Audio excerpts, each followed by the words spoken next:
The greatest gift given to the elves was also their most profound curse, a secret sorrow that defined their entire history. Their immortality was a slow burning fire, destined to consume their physical bodies until nothing remained but spirits of memory. This cosmic tragedy, the fating of the Eldar, makes the celebrated death of a mortal king like Aragorn seem a merciful release. For the children of the stars were bound to a dying world, and their endless lives meant they were doomed to watch it, and themselves, slowly unravel. To understand this fate, one must first understand the nature of their creation. The elves, the Quendi, were the firstborn of the children of Iluvatar. Their very essence was woven from the music of the Ainur, bound inextricably to the fabric of Arda, the earth. Unlike the race of men who would come after, the elves were not mere visitors. They were a part of the world, and the world was a part of them. Their spirits, their fear, were eternal and could not be destroyed. They were bound to the circles of the world until its final end. Their bodies,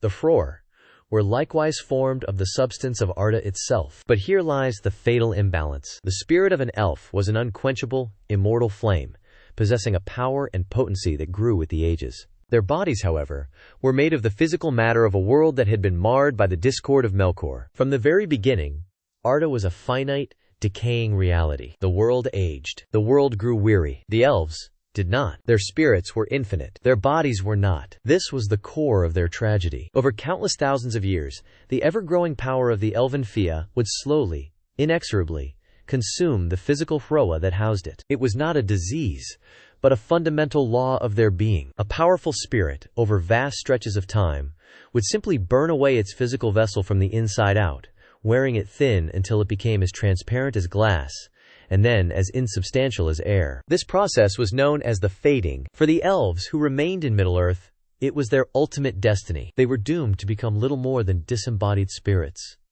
ghosts of memory haunting the lands they refused to forsake. Their love for the forests, the rivers, and the mountains of Middle-earth was a chain that bound them to their own slow dissolution. But what did this fading truly look like?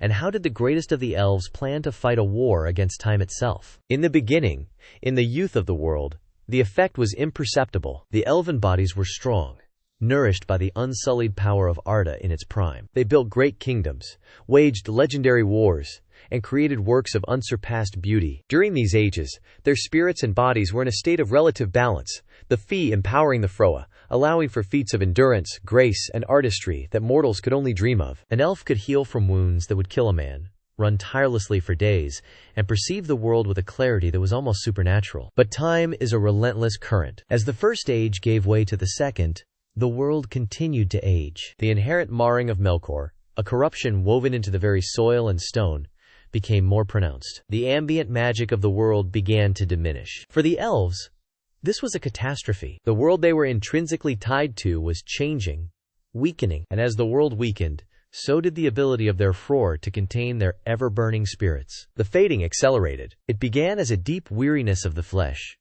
a profound homesickness for the light of the two trees of Valinor, which most had never even seen. They began to live more in memory than in the present. The past became more real, more vibrant than the world around them. Their physical forms, once so resilient, became more fragile. They were not aging in the manner of men, with wrinkles and gray hair. Instead, they were thinning. They were becoming less present, less anchored to the physical plane. The lore masters of the Eldar understood this with chilling clarity. They calculated that, eventually, any elf who remained in Middle-earth would be utterly consumed. They would become invisible to mortal eyes, existing only as disembodied consciousnesses, powerless to interact with the physical world they so loved. They would be ghosts, trapped between the world of the living and the undying lands, their only release being a final, total exhaustion of their will to exist, a final drift into nothingness. This was a fate more terrifying than any orc or Balrog. It was a death of the soul itself. This existential dread shaped the entire culture of the elves in the Second and Third Ages. Their obsession with preservation, their melancholy, their deep, abiding sorrow, it all stemmed from this fundamental truth. They were watching their world and themselves fade into a long, gray twilight. Their greatest works were not about conquest, but about holding back the tide of time. The very concept of a good death, the gift of men, began to seem less a curse and more a divine mercy. So how could they possibly stop the inevitable? What power could halt the decay of a continent and the slow dissolution of an entire race. The answer was an act of defiance against the laws of nature itself. The elves realized that if they could not stop their own spirits from growing, they would have to find a way to preserve the world around them, to fortify their physical forms against the ceaseless consumption. They needed to create bubbles of timelessness, sanctuaries where the decay of Middle-earth could be held at bay. They sought to create a semblance of the undying lands in the mortal world, a place where their bodies would not grow so weary, where the fading could be slowed to a near standstill. This was the true, secret purpose behind the forging of the Rings of Power. They were not initially conceived as weapons of war or tools of domination. That was the perversion of Sauron. For the elven smiths of a region, led by the brilliant Celebrimbor, the grandson of Feanor,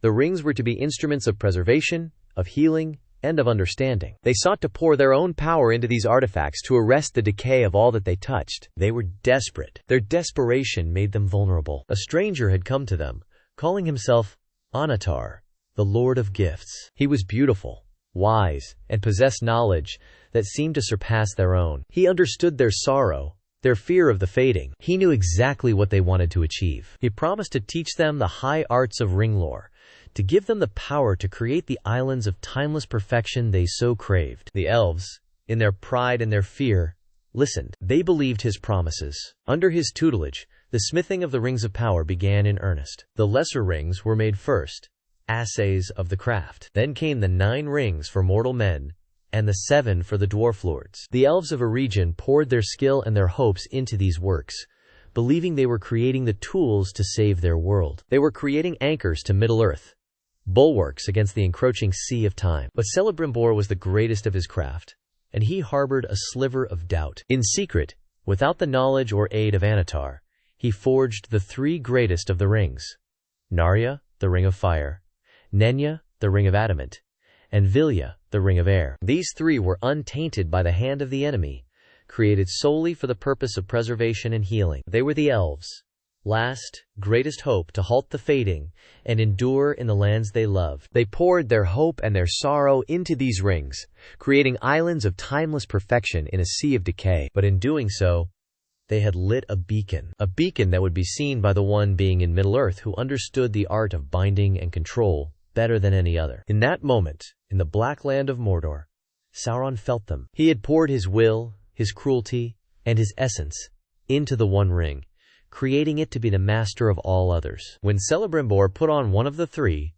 Sauron was aware of them, and he knew he had been betrayed. His fury was a storm that would drown a continent. But here we must pause, because while the elves understood the fading as a physical process, a spiritual consumption of the body, they may have missed the deepest, most tragic truth of their own nature. What if the fading wasn't a passive decay? What if it wasn't something that was simply happening to them? What if it was a choice, a subconscious, deeply buried, and agonizing act of self-erasure? To understand this, we must go back to the very beginning, to the music of the Ainur, the divine song that sang the universe into existence. The souls of the elves, their fear, were born of this music. They remember it, not in a conscious way, like a memory of a past event, but as a fundamental component of their being. Their spirits are attuned to the perfect, unmarred theme of creation as it was first intended. But Middle-earth is not unmarred. It is Arda Marred. Every rock, every stream, every living thing in Middle-earth carries the echo of Melkor's discord. The pain, the decay, the cruelty, the very cycle of life and death, it is a constant, grating noise against the pure music of their souls. For men, this is just the way the world is. For elves, it is a source of unending, wearying sorrow. Their spirits, therefore, do not truly belong in the mortal world. Their very essence yearns to pull away from the broken melody of Middle-earth. The fading, then, is not just the spirit consuming the body. It is the spirit actively trying to let go of the physical world. It is a profound, soul-deep homesickness, a rejection of a reality that is fundamentally out of tune with their nature. They were trying to cling to a world that was spiritually wounding them with every passing moment. This reframes the entire purpose of the Rings of Power in a much more tragic light. Celebrimbor believed he was creating tools of preservation to hold back the decay of the world, and he did. But what do these places, Rivendell and Lothlorien, actually do? They use elven magic to smooth over the hurts of the world, to heal the land, and to create a bubble of timeless perfection that echoes the undying lands. They make a small piece of Middle-earth more like the home their spirits long for, and therein lies the horrifying, hidden cost. By creating these havens, the elves were sharpening their own pain. They were creating a stronger, purer signal of the undying lands within the static of the mortal world. This intensified their spiritual yearning. It was a constant, agonizing reminder of their exile. The rings of power slowed the decay of their bodies, yes, but they may well have accelerated the weariness of their souls. They were preserving their cages while making their desire for freedom unbearable. Each moment of peace in Imladris was a whisper of the paradise they could not reach. Each golden leaf in Lorien was a memory of the light of the two trees they would never see again. The rings were a cure that fed the disease. Sauron understood this. Oh, he understood it better than any of them. His goal in forging the One Ring was never simply to turn the elves into puppets or soldiers. That is too crude a goal for a mind like his. His true aim was far more sadistic. By dominating the Elven Rings, he would gain control over their very sanctuaries. He could twist their havens of peace into prisons of despair. He wouldn't just rule them, he would amplify their sorrow until it consumed them entirely. He would take their greatest hope, the preservation of beauty in a marred world, and turn it into their eternal damnation. He sought to trap them in their own fading memories, making them ghosts in a world they could no longer bear to touch. This reveals the ultimate, impossible choice that defined the elves of the Third Age. They could not simply stay. They had two paths: sail west, back to the undying lands of Aman, and find peace for their weary spirits. This meant abandoning Middle-earth, the continent they had bled for, the mortal races they had guided, and the great kingdoms they had built. It was a surrender. It was the death of their worldly existence. The other path was to remain, to stay and fight, to hold on to the world they loved, and, in doing so,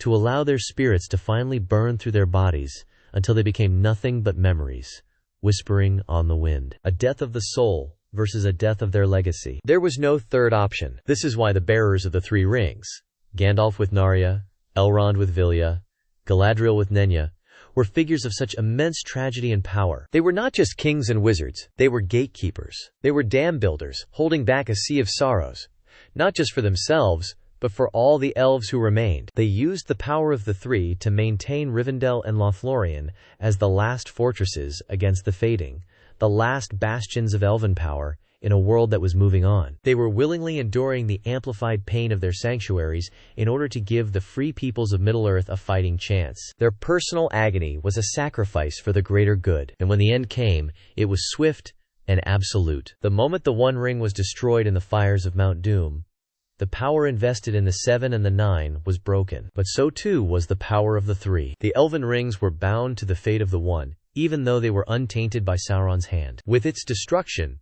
their magic unraveled. The preservation failed. Rivendell's timeless beauty began to age. The golden woods of Lorien began to fade into a normal forest. The elves, last anchors to Middle-earth, were gone. The choice was now made for them. Their age was over. The time for men had come, but it was purchased with the final, quiet departure of the Firstborn. Their only remaining path was the sea, a long gray road to a home they barely remembered, leaving behind a world they could no longer save. But what of those who could not, or would not, leave? What became of the Avari, the wild elves who never even began the journey west? Or those who, for love or duty, chose to remain after the power of the rings was gone? Theirs is a different, and perhaps even sadder, tale. For those who remained, the unraveling was not a single event, but a slow, creeping twilight. Without the power of the three rings to hold back the sea of time, Middle-earth began to assert its true nature upon them. The weariness of ages, once held at bay, now settled into their bones like a permanent chill. They became a people out of place,